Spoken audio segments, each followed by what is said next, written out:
But first of all, I want to say happy birthday to Karl Marx and happy Cinco de Mayo. It's the 5th of May. There was a great demonstration for May Day that just occurred, and it was a great step forward with organized labor, immigrant workers, Occupy Wall Street forces coming together. And it was Lenin who had that brilliance and that understanding of what capitalism had developed into. You know, Lenin really is an inspiration, but all throughout the history of the United States, all the people organizing for civil rights, all the most militant fighters in the labor movement, were all inspired by Marx and Lenin and by communism. And it was the Soviet Union that took up a... So an email has recently come to light, an exchange between Jeffrey Leeds and former Secretary of State Colin Powell, in which he acknowledges that Israel has, quote, he says 200 nuclear weapons. And the Nuclear Non-Proliferation Treaty has not been signed by Israel. Under U.S. law, the United States should cut off support to Israel because it's a nuclear power that has not signed the Nuclear Non-Proliferation Treaty, according to Colin Powell, correct? Shouldn't you ask Colin Powell that? I'm not going to speak to this particular traffic, and I'm certainly so not going to discuss... Israel doesn't have nuclear weapons? I'm certainly not going to discuss matters of intelligence from the podium, and I have no comment. Who is it who is assaulting and taking food out of the mouths of the children of public workers in this state right now? Is it the Occupy Wall Street activists? No. No, the Occupy Wall Street movement is a movement about stopping the grinding wheels of repression right now and stopping this attack on all working people in this country. Every human being has a dream, and every dream has a fate. Some dreams accompany one till death, and some only for moments that just tickle him. But he will soon forget. Our dreams sometimes are like others have, but they may hate it or at least be indifferent towards it. Sometimes it is like something that we own and we are not aware of.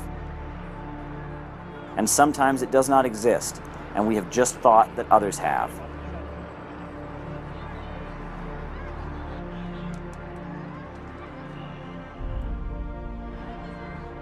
We're condemned to our mother's nationality, condemned to where we live, to live life that we spent and the footprints behind us.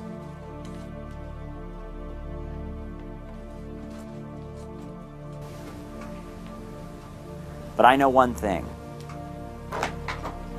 We're free to have any hope, however far from the minds of others.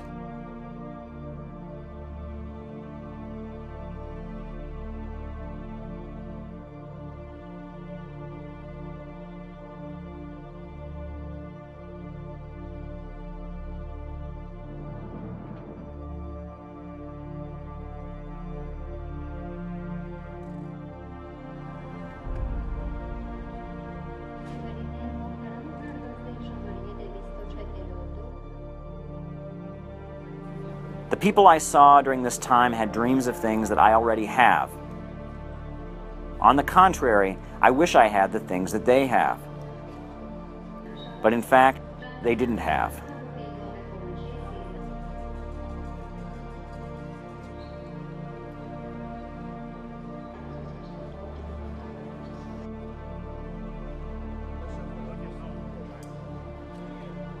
Every person has a dream. And I, the Iranian Dream.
Every day, millions and millions of letters are written and sent around the world. Some of the letters are written just for you, and some are open.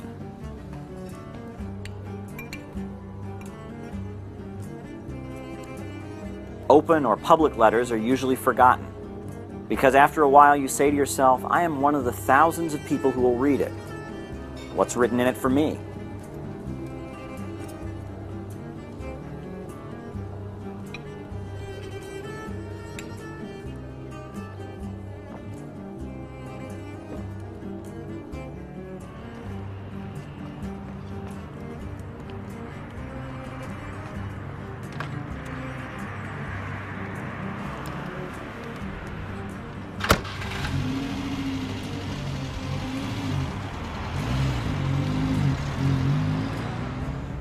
But some of these open letters seem to be written for you yourself only, for every one of these people that have been addressed, for their own selves.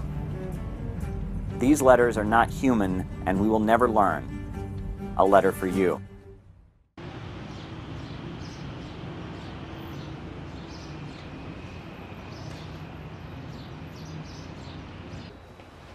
How are you? I'm good. Good to see you. Thanks. Oh, thank you. Mr. Caleb Maupin, thanks again for coming to our news agency. May I ask you to introduce yourself? Well, my name is Caleb Maupin. I live in New York City. I'm originally from Ohio. Very good. Why have you come to Iran? Should we be waiting for another news about an American spying on Iran? I don't think they would let me work for the CIA even if I wanted to. Even if I volunteered, they would probably not allow me to. And I understand why you would be concerned about that based on what's been happening lately with the U.S., based on these criminal sanctions and all of that. I can understand your concern. Right. So I guess after the agreement made between Iran and the P5+1 in Switzerland, you've come to Iran to make some investments or sign some oil contract, right? Well, I'm certainly not a businessman. I don't have any financial interest in things. I'm not here to make any money. Is this for the tourist spots in Iran? Well, I mean, you have a very, very beautiful city here. I mean, there's a lot of things to see, a lot of very beautiful sights, public gardens, parks. I mean, very amazing. But I wouldn't say I came here as a tourist. That wasn't the primary. To some of the people, I was a stupid idler who had left the cradle of civilization behind and wasted my life. Or maybe it was just to get famous. It did not matter what image was created for my presence in Iran. The only thing that was important to me was that I kept my headline.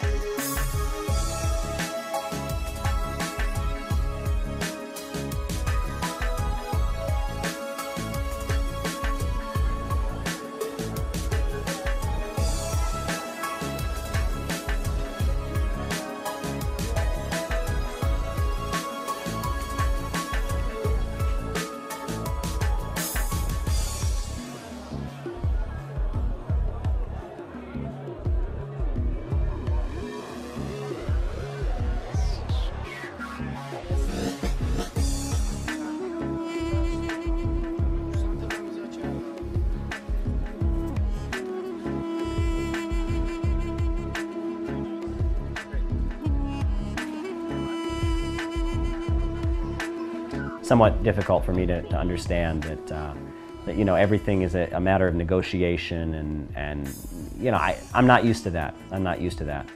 In the U.S., the way we talk about money is very clear. You know, like when you go to a store, there's no haggling. You don't negotiate about the price. It has this price and you buy it. When someone's to be paid, they're paid this amount and that's that. But I noticed in Iran there's a lot more negotiation and back and forth, and things are much more, I don't know what the word is, but there's much more of a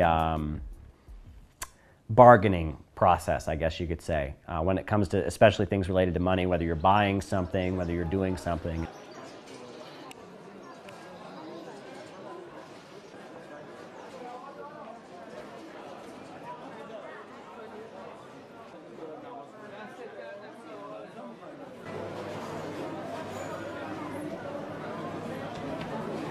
So this is a traditional Iranian restaurant here that we're at. It's near the bazaar, which is kind of like the market. And before you eat, they actually give you these kind of coin-like things. And that's kind of a receipt that you paid for your food. And so you hold these coins until your food is ready. Then they come and take the coins from you and bring you the food. So they just brought us our food. Looks really delicious, so I'm gonna eat some. It's delicious. In the US, when we're eating, it's very customary to speak with the other person while you're eating. Here in Iran, it's the opposite. People eat and they don't speak at all while they eat. And that's a big difference. And for the first couple days that I was here, I thought that maybe perhaps I had offended my crew or the folks I was working with to make this documentary. I thought maybe I'd offended them because they would eat silently and not speak to me, and I always wondered if there was a problem. Turns out it's just a cultural difference. It's a different way of doing things.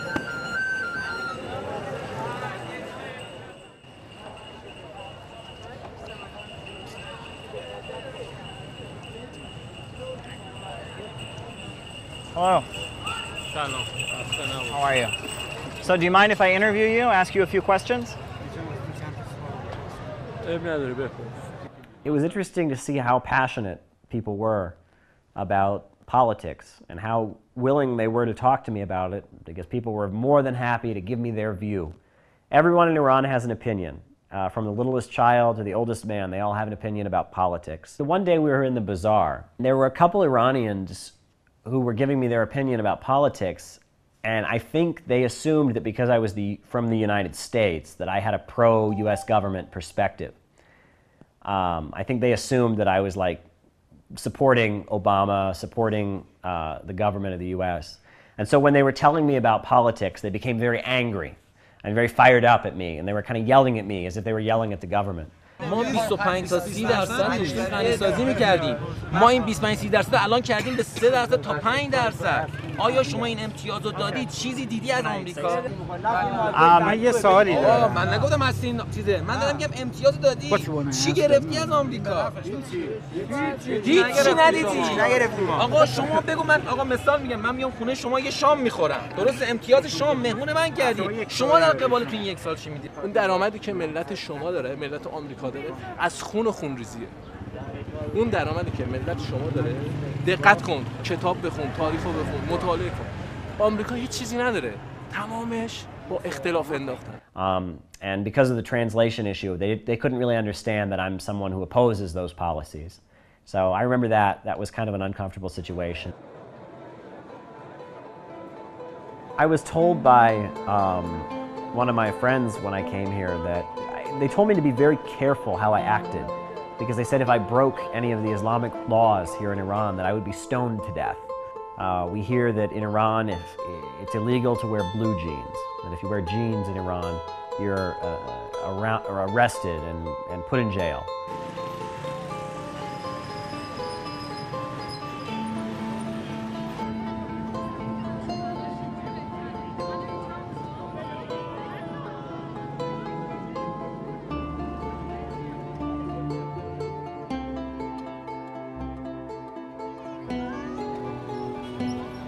So behind me are a group of students who are graduating from Tehran University. They're very happy, they're taking pictures, they're celebrating because they just graduated from the university here in Iran.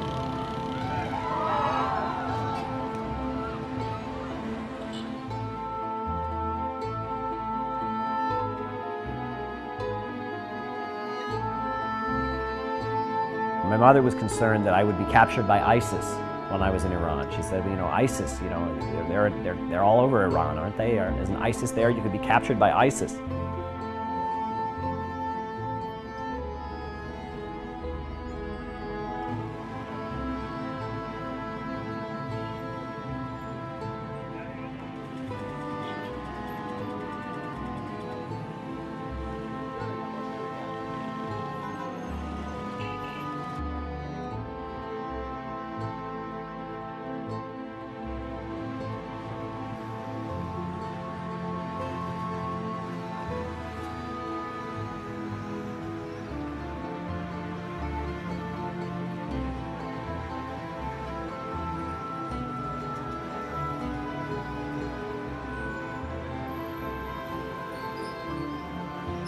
I recently read the letter of the Supreme Leader of the Islamic Republic of Iran, the letter he wrote to the youth of Europe and North America.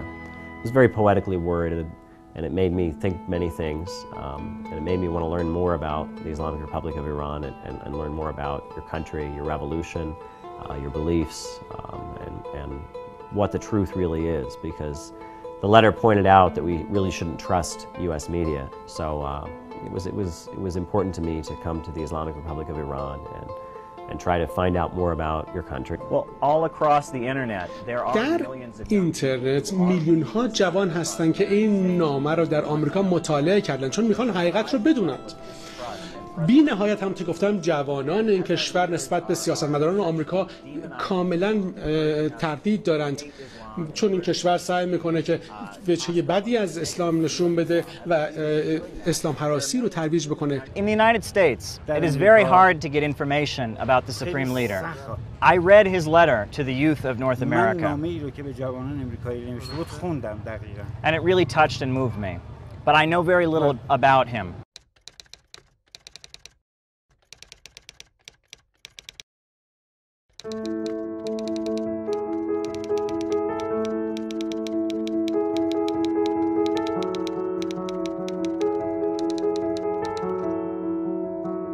I am addressing you, the youth, not because I overlook your parents, but rather because the future of your nations and your country will soon be in your hands. And I also find that the sense of quest for truth is more rigorous and attentive in your hearts.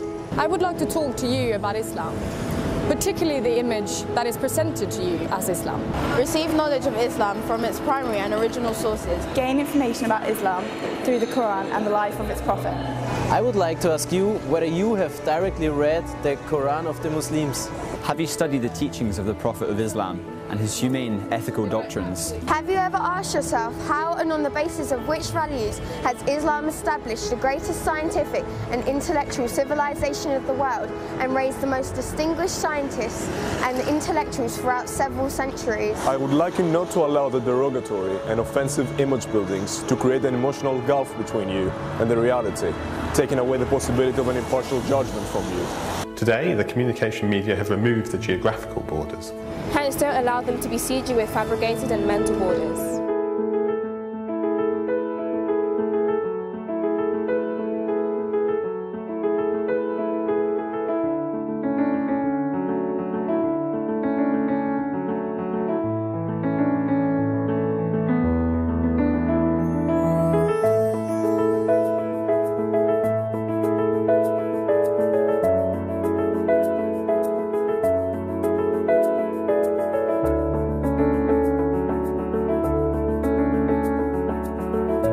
It's a very great idea because unfortunately there's a lot of misconceptions about Islam, and I think the reason why so many are being prejudiced is not because they're bad people, it's just they're very ignorant about what Islam is really about.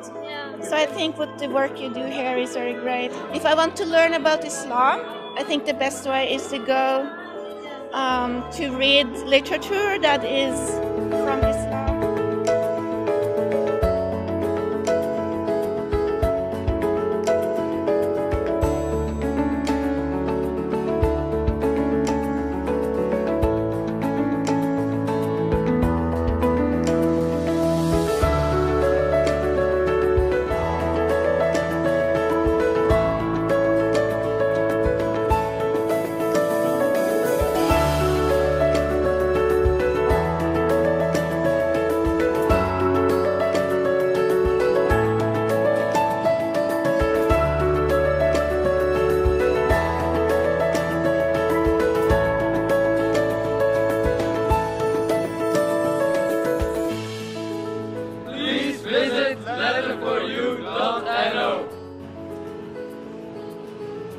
I went to the bookstores in Tehran, near Tehran University.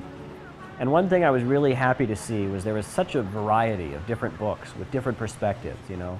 You had the far left, Marxist literature, you had right-wing literature, Islamic literature, Christian literature.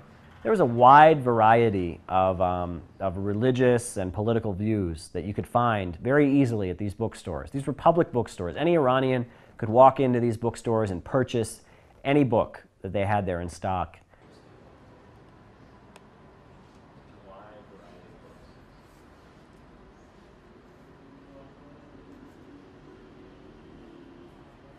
Wow, children's books. Very cute.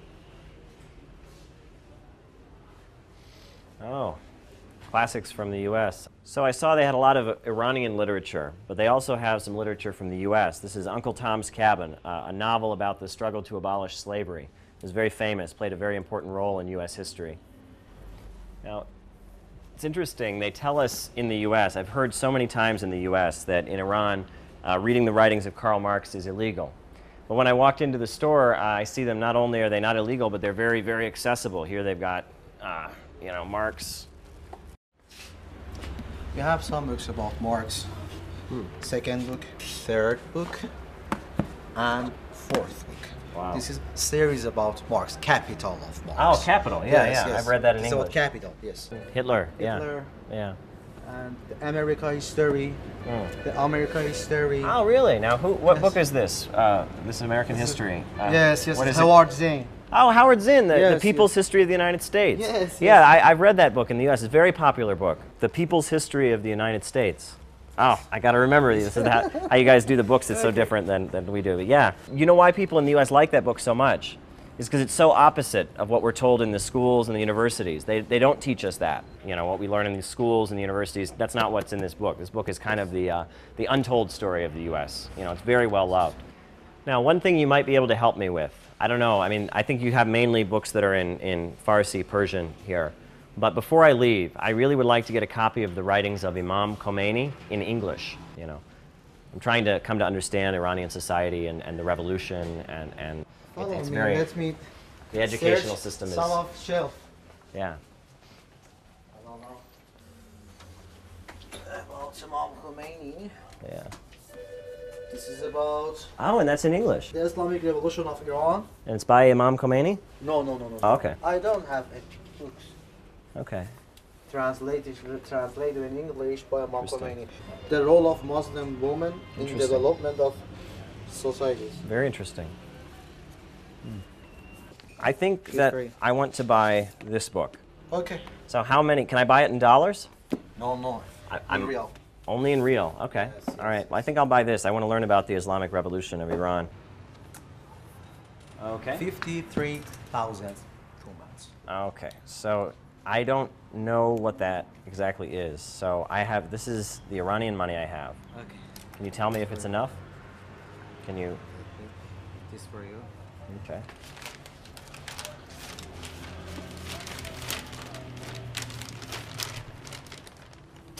All right, thank you very much. You're welcome. And I wish you the best of luck in your continued work at this lovely bookstore.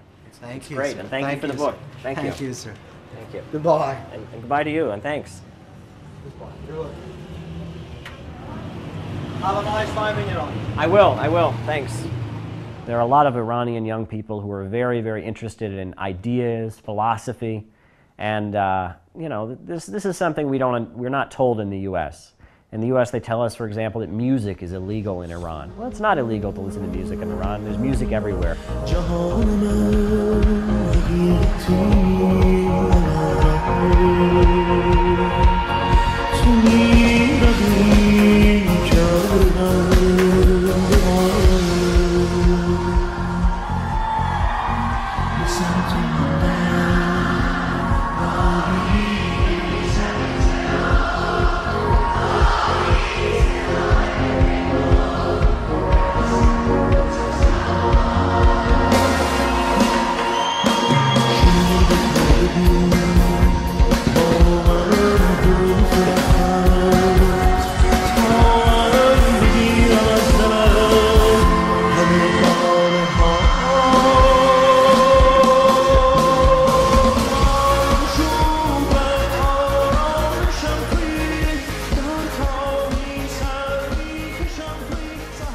Not just Iranian music, there's rock music, and American music is everywhere.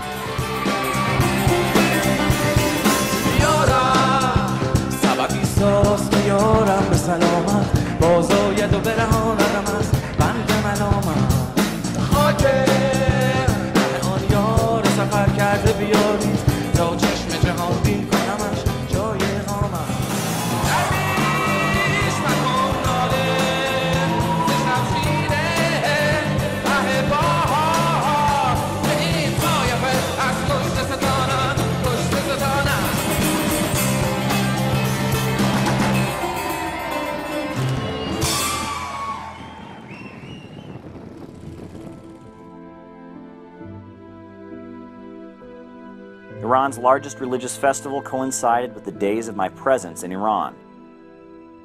I just wanted to use this opportunity to have a little talk with people about the supreme leader of Iran and his letter. But everything does not always happen the way we expect.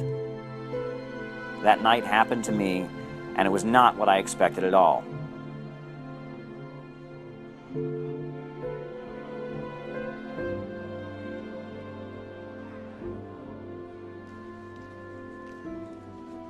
It's very difficult for me to really describe it.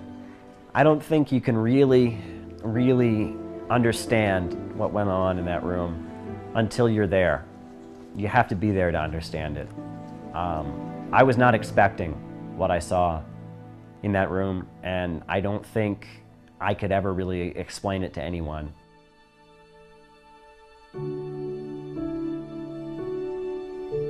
We're here in a very, very sacred place. This is Imam Zodi Ali Akbar, and there are celebrations going on. They haven't actually started yet. Celebrations for Imam Mahdi. He's the 12th Imam in Shia Islam, and he has left, but it is believed that he will return at the end of time along with Jesus Christ.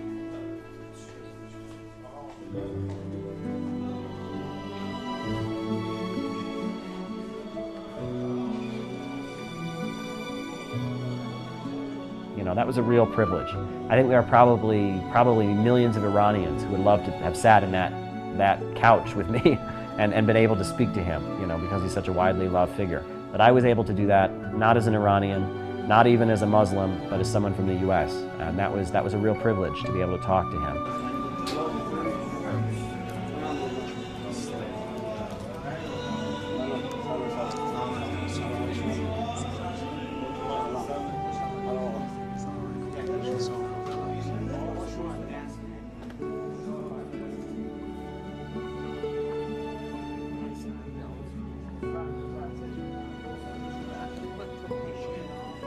Well, the reason that I have come to Iran is because of a letter written by the Supreme Leader. The letter was directed at youth like me. I'm from the United States. And I was wondering if you had read the letter and what it meant to you.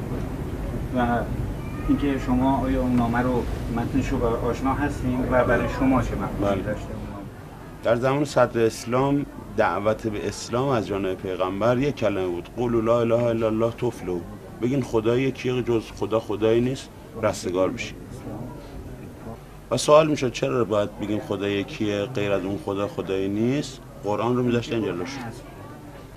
حرکت رهبر معظم انقلاب خیلی ساده و خیلی هوشمندانه است. اگر حرف از رو صداقت باشه اصلا توضیح نداره. اگر حرف دروغ باشه هی باید یه دروغ دیگه بگیم بذاریم اونو جبرانش کنیم.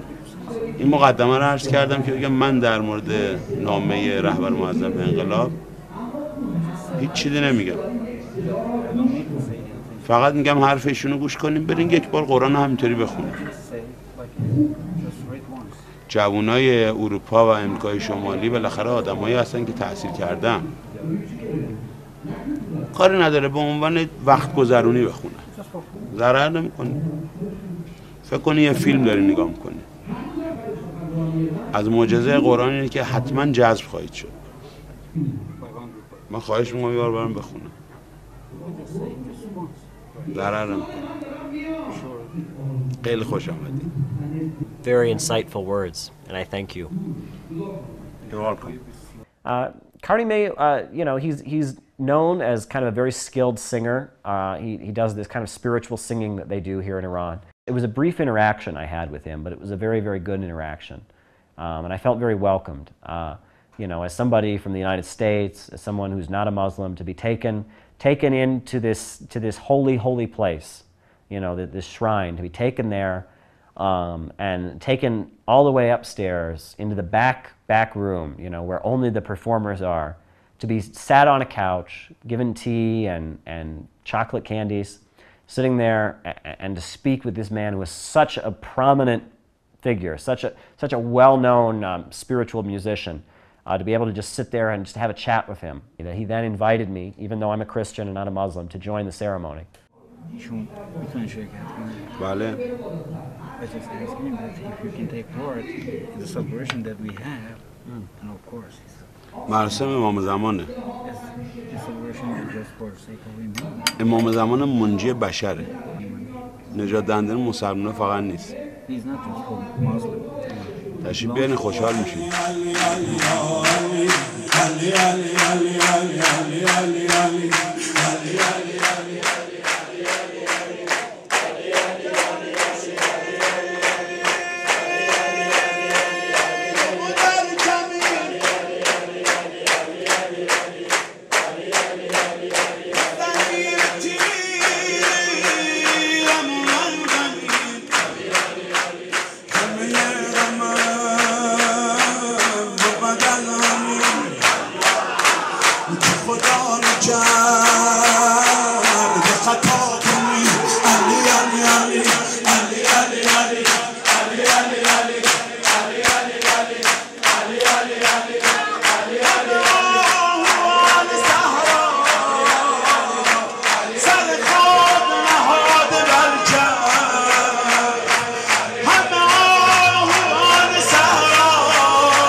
It was just something special, something that you can't find anywhere else in the world.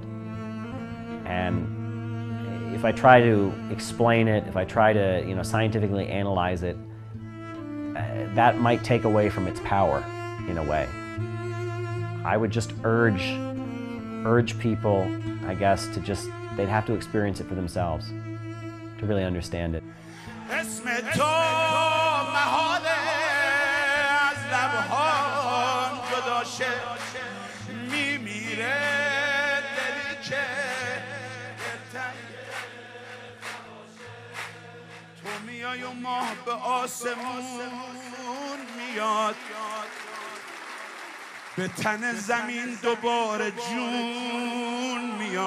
This room was full of passion, and so much love and so much spirituality in that room, so much emotion.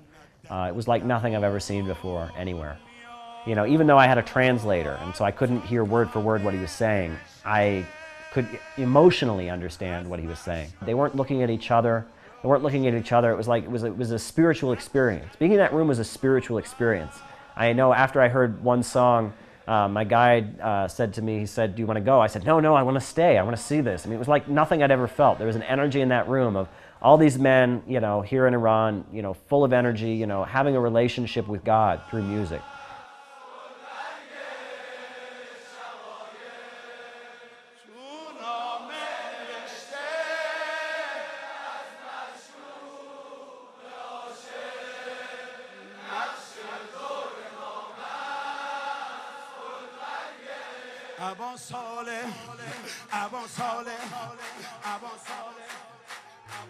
It's a kind of spiritual, religious music that is about so much more than just the sound.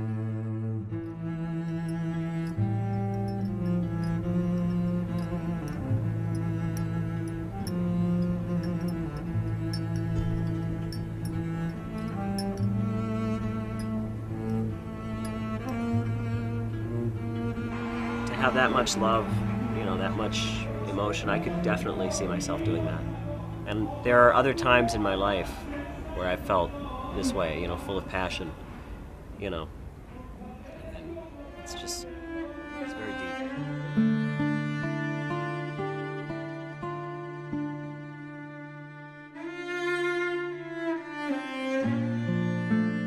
When I get back, I'm going to read the Quran, all of it, every page. I need to learn about Islam. I need to understand Islam. I also want to read the Hadith so that I understand about the Imams and their history.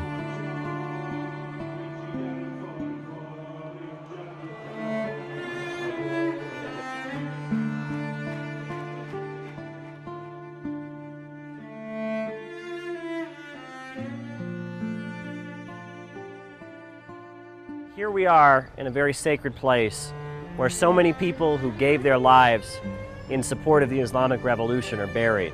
These men are shaheed, or martyrs, people who gave their lives in support of the Islamic Revolution.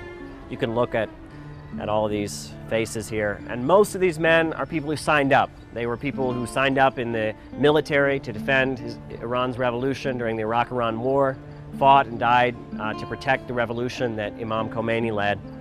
But then you come over to these two. These two men, these weren't soldiers. These weren't people who were engaged in any kind of armed fighting. These two men were simply doing what many people do all over the world and doing scientific research. These were scientific researchers. These were people involved in science related to Iran's peaceful nuclear energy program. They were trying to help develop Iran's peaceful nuclear energy program, doing scientific research and investigation, and for that they were killed by the Israeli government in collaboration with terrorists. They killed these two men for doing nothing but trying to develop peaceful nuclear energy, build up their country, engaging in peaceful scientific research. These men were killed, murdered in their own country, simply for trying to engage in scientific research. امیدواریم ایران به شما خوش بگذره. ایران مردم خوبی داره. از بیرون یه چیزای دیگه نشون میدن. ولی واردش که بشیم میبینیم که آدمای خیلی خوبی هستن. ما کشوری هستیم که از زمان هخامنشی به این طرف به کسی حمله نکردیم. قبلش هم جایی ننوشته باشه حمله کرده باشیم. ولی از خودمون خوب دفاع کردیم. و هر اتفاقی هم بیفته باز دفاع میکنیم. خیلی خوشحال شدم. I really want to thank you for taking the time to speak to me.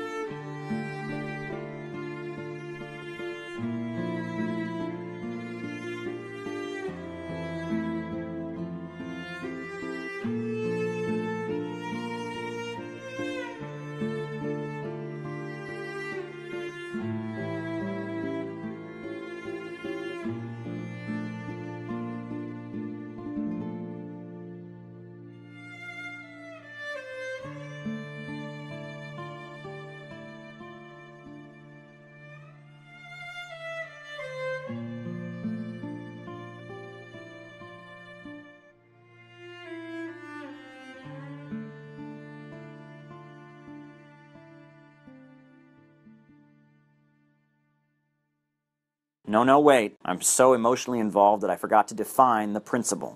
The film is still not over. Let us return once more to the Holy Shrine. We're here in a very, very sacred place. This is Imam Zodi Ali Akbar, and there are celebrations going on. They haven't actually started yet. Celebrations for Imam Mahdi. After the ceremony, I had a good chance to talk with some of the participants in the ceremony. With what was left of my trip, I still could not meet with the author of the letter. I want to introduce myself first of all. My name's Caleb, and I'm from the United States. And I read the letter of the Supreme Leader to the youth of Europe and North America, and I've come to Iran to learn more about the Supreme Leader and the revolution. And if I wanted to meet the Supreme Leader, Khamei, how would I do that?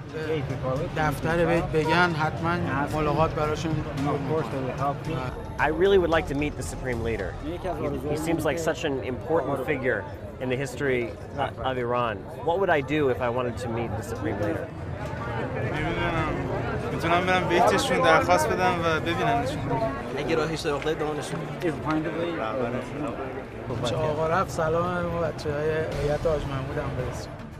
It seemed there was no hope.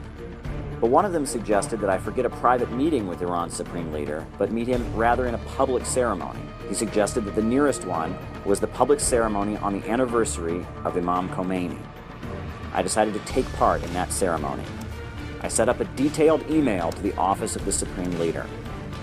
I know that the time for coordination for the public and private is too short, so at least I could have been allowed foreign guests.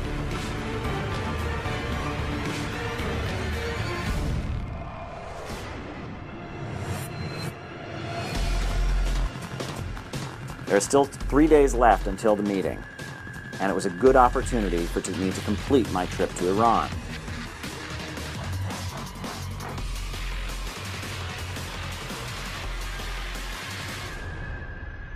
As an American, I had many questions for the people in Iran. It was interesting for me to know when the government is negotiating with the U.S., how is it still one could be faced with an enemy of America in the city? Hello. Salam. My name's Caleb. I'm from the United States. Do you think it's working out? The negotiations are working?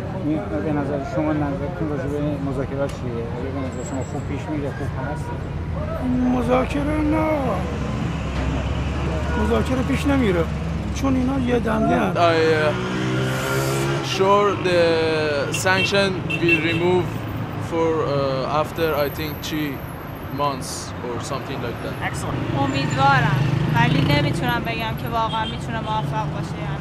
Some Iranians thought the negotiations were good. Other Iranians thought they were not good.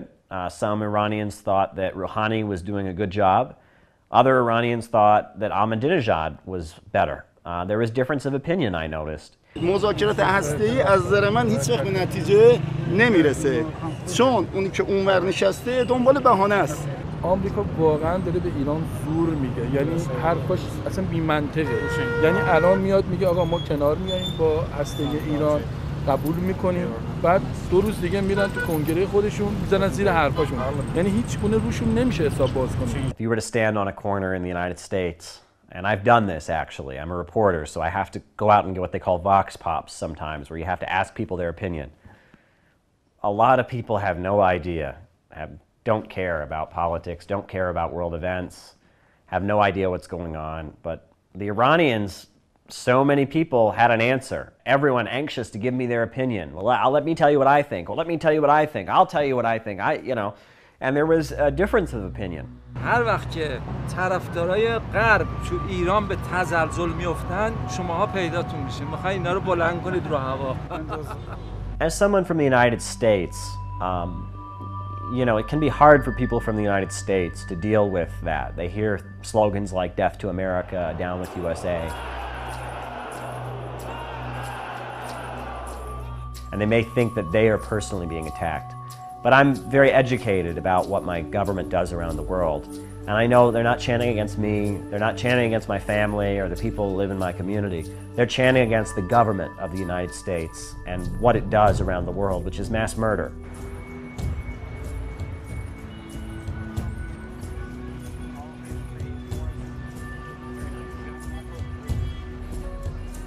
تمام گذشته دیگه ما به شما باج نمیدیم.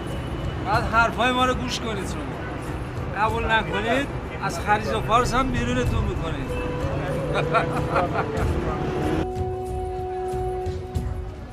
ما امتیاز رو دادیم ولی یک امتیاز از طرف اونا به ما نیومده.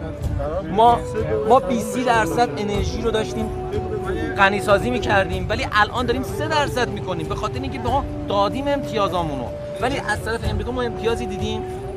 نظر خود من آنچنان تغییر نکرده. Today, we can say the most important role in the negotiations taking place between the United States and Iran is being played by the Supreme Leader. The Supreme Leader has allowed the government to experiment with negotiations with the United States. However, he has never allowed this to be considered the U.S. and Iran becoming friends. Today, the people of Iran, even more than in the past, do not trust the United States. Even if the sanctions are lifted, the imperialists will find another way. The imperialists, the Wall Street monopolists, as long as they exist and as long as Iran is on the revolutionary road, they're going to try to suppress Iran. Like, they don't want any independent country. And that's a mistake that I think that's a confusion that is kind of widespread. There have been a lot of leaders who lead independent countries who've been convinced that they can come to an understanding with the United States. Right next to anti-American paintings, you could see a Catholic church on the street. All right, so we're here at St. Sarkis Church. This is an Armenian Christian church here in Tehran. And today they're going to say prayers in honor of Imam Khomeini, the founder of the Islamic Republic. So I'm just going to go inside.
And as much as Iran is very much an Islamic republic, and the government really bases itself on the Islamic religion, there are Zoroastrian Iranians, there are Christian Iranians, there are Iranian Jews who practice their religion very, very openly and are very free to practice their religious beliefs, hold ceremonies, worship in the way of their faith.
They tell me this is the water jug that people used to make in ancient times here in Iran. Now it's more of a kind of a decoration. Are you? And they really love tea in Iran. They really love tea in Iran. Almost every moment they're pouring me some tea and I'm drinking some tea. So, and we have some traditional Iranian clothing here. Very, very nice. This is a side of Iran that we never really get to see in the United States. Whenever we see images of Iran, we see pictures of people waving guns around or military things. We never get to see this kind of cultural side of the Iranian society. You know, this vast civilization, this vibrant civilization that is. You know, there's so much history about Iran that is never taught to us in the United States. This looks.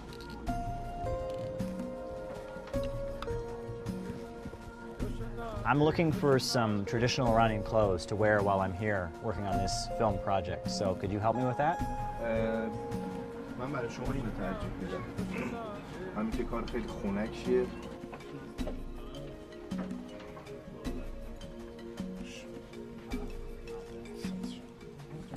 Very nice. Absolutely. Oh, you have a changing room. Oh, good. Good, good. Oh, perfect. All right. Well, all right.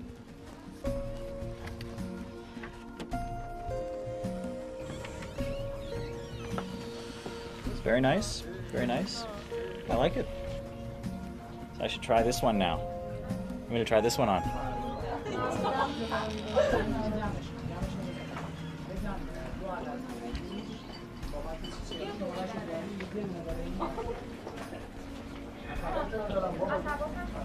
It's very nice, very nice. Yeah, I like it. Very nice, very nice. Yeah, it looks good. I like it. I think I'll take it. Looks good.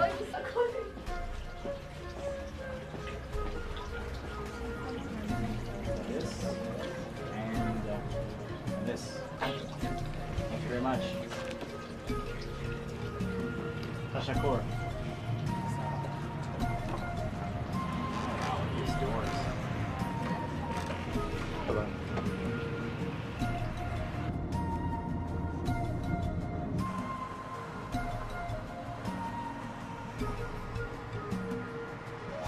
So now we're headed to one of the wealthier sections of the city here in Tehran, where some of the younger people get together during the night and have their cars, show off their cars, kind of.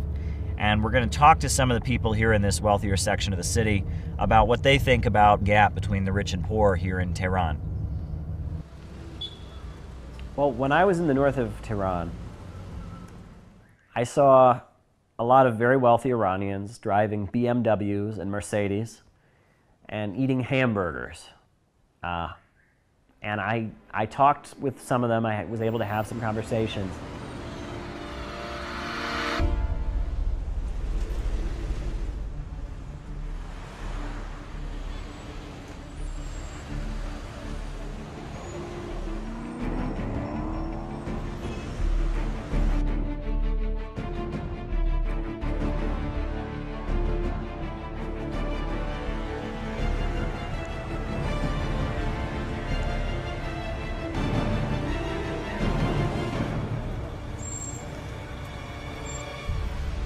Hello, my name's Caleb. I'm from the United States. Hey. Hi, my friend. My name is Caleb. What's your name? My name is Irfan. Okay, it's a very nice car. Thank you. Mercedes. Yes, Sure. Can I get in here? Yes, yes. Okay, great. Excellent.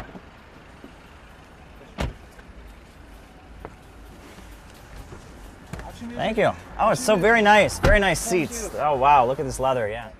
So I've heard that there's kind of a growing gap between the rich and the poor in Iran. That there's a gap growing. Do you think that's true? بله هستش. ولی پول توی کشور ما فراوونه زیاده. توی ایران همه چی خوبه. بعدم اینکه دوستای خوبی دارم. Now, what do you think about the United States? خب بالاخره آمریکا یک کشور پیشرفته است. از نظر زندگی رفاهی فکر می‌کنم کشور خوبیه. It just seemed to me they did not understand what the United States was really like. They really believe the propaganda that they're seeing on their satellite TVs, that they really believe that the U.S. is just a Disneyland playground where everyone's happy and wealthy all the time, and they are convinced that that's what the U.S. would bring to Iran. And I also tried to point out to them that the wealth of U.S. society, it involved a lot of people being killed. A lot of people, millions of people were killed in order to keep the U.S. at the center of the world economy. They seemed uninterested in that. They didn't really want to hear about that. They didn't really care. And you know, they live in a fantasy land. And they're the most privileged people in Iranian society. They're people who, you know, their family has a lot of money from the capitalist sector of the Iranian economy. And they are deluding themselves. And they are convinced that they could be even richer if only Iran and the U.S. were to become great friends and the Iranian Revolution was to be overthrown. And they're wrong. Okay, well, thank you very much. Thank you. Yeah, I appreciate it. Thank you. Thank you for letting me get in your nice car. Very nice. Thank you so much. Thank you. Have a good evening, okay? Okay. Yeah, be well. Thanks. Thank you. Yep.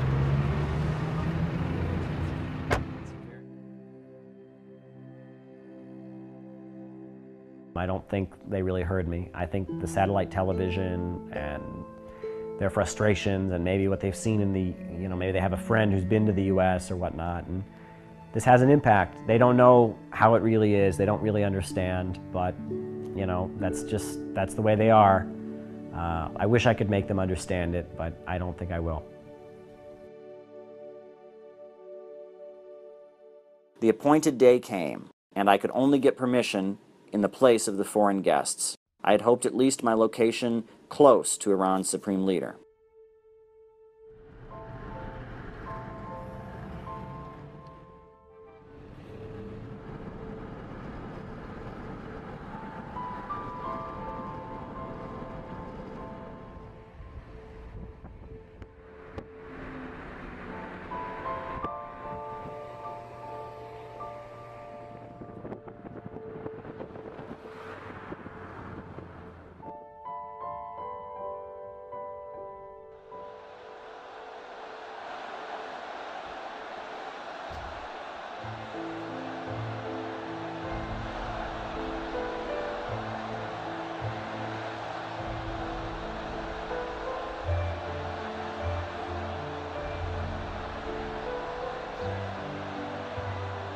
I was successful.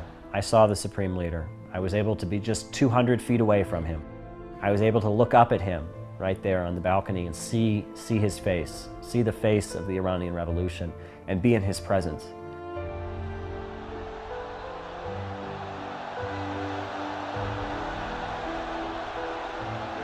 The first time that I teared up was when I saw, the Supreme Leader and was able to look at him and just to see him come out and to just see his presence. He has this presence, like you could feel the difference. Even if I hadn't seen him, I would have known when he walked into the room and when he left, even if I were completely blind. You can feel his presence.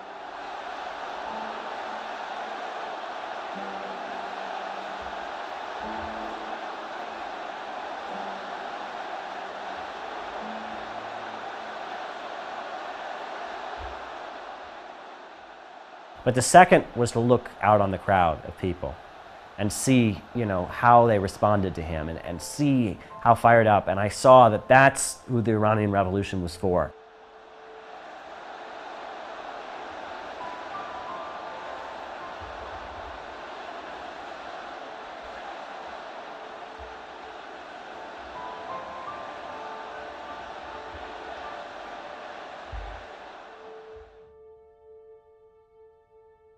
My Iranian dream was to look on the face of the Supreme Leader and see who it was who wrote that letter and come to understand what was behind that beautifully worded letter.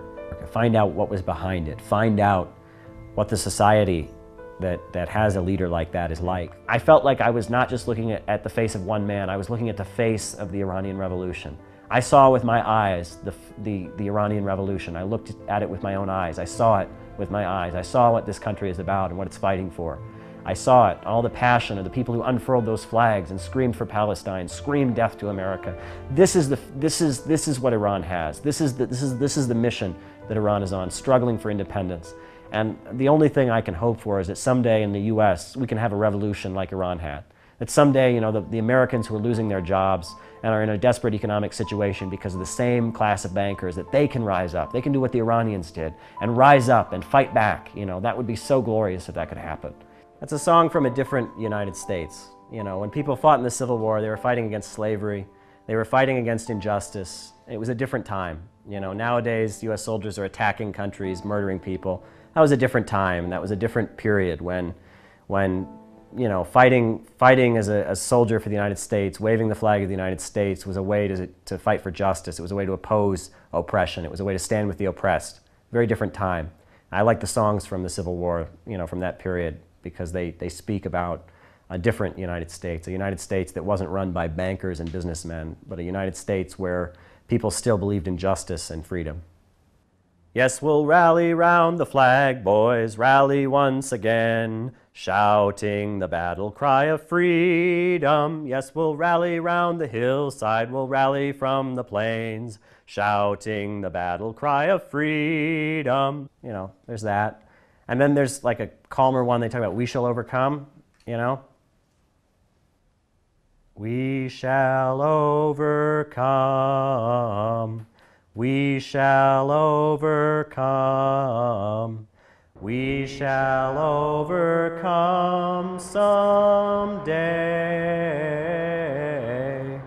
Oh, deep in my heart, I do believe we shall overcome someday. We shall live in peace. We shall live in peace. We shall live in peace someday. Oh, deep in my heart, I do believe we shall live in peace someday. We'll walk hand in hand. We'll walk hand in hand. We'll walk hand in hand someday. Oh, deep in my